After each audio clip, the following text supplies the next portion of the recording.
week, the reasons for coming out on these demonstrations increase. We know that almost 30,000 Palestinians have been killed in this terrible onslaught. We know that Israeli forces are poised for a ground invasion of Rafah, in which many thousands more would be killed. We will never let you die. It's the 9th protest that we've held, and our slogans are simple. We want a ceasefire now, we want an end to the genocide. That has not changed since we started marching. Clearly, Israel is continuing to commit atrocities that the International Court of Justice think are worthy of being investigated as genocide. We are here to show our solidarity for our Palestinian people, for Gaza, for Khan Yunis, for Rafah, to stop the genocide, to chanting for ceasefire now, to make more pressure for our government to take action.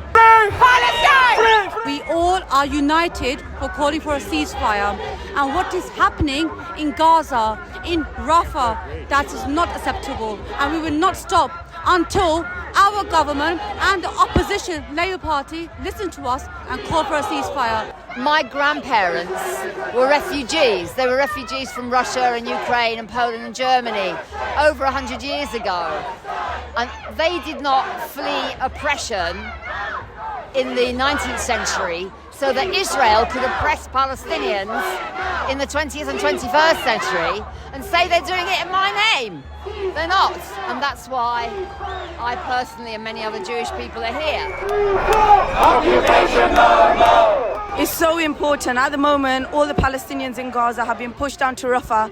It's really dangerous. We're getting messages of hospitals, well, the final hospitals now that have been left in Gaza being bombed. We are seeing a complete siege of Al Nasser Hospital. We are seeing awful scenes coming out. Well, it's a continuing need to protest against Israeli genocide of the people of Gaza. And it's still going on, and therefore the demonstrations are still going on. We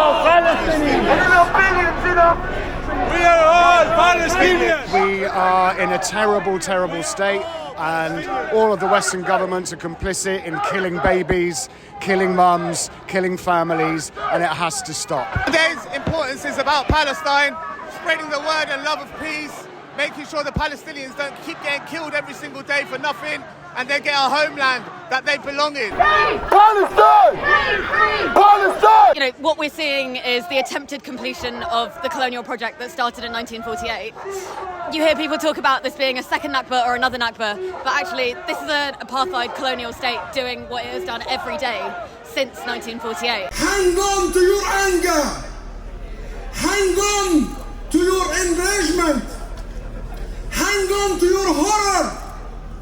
And use it in the pursuit of justice. They demand ceasefire, they demand freedom for Palestine, and we believe this is the best hope we have, because governments are silent, some governments are complicit, and then we can and should rely on the people to deliver the message, and I believe this is what you're seeing today and every day, and it's growing. Gaza is a moral cry. This is not about politics. For if you are not shaken to your core by the brutal killing of more than 12,000 precious Palestinian children, it is on you. There is nothing we can do to help you. Well, first, we can't fail the people who are resilient and who are still holding steadfast in Gaza. We have to continue doing this in London and around the world. It's our moral obligation to continue to call for a ceasefire.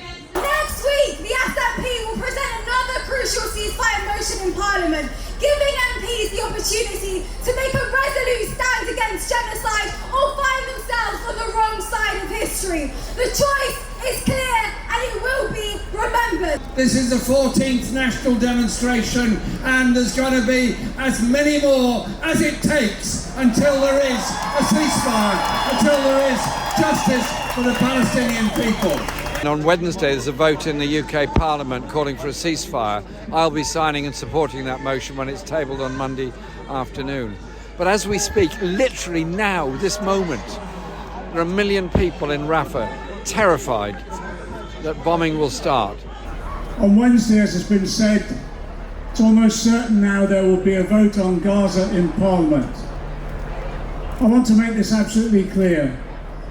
I will be voting for a ceasefire, immediate ceasefire now. We need MPs to vote for an immediate ceasefire. So in these next few days, we've got a window of opportunity where everyone can be contacting their local MP, urging them to vote for immediate ceasefire.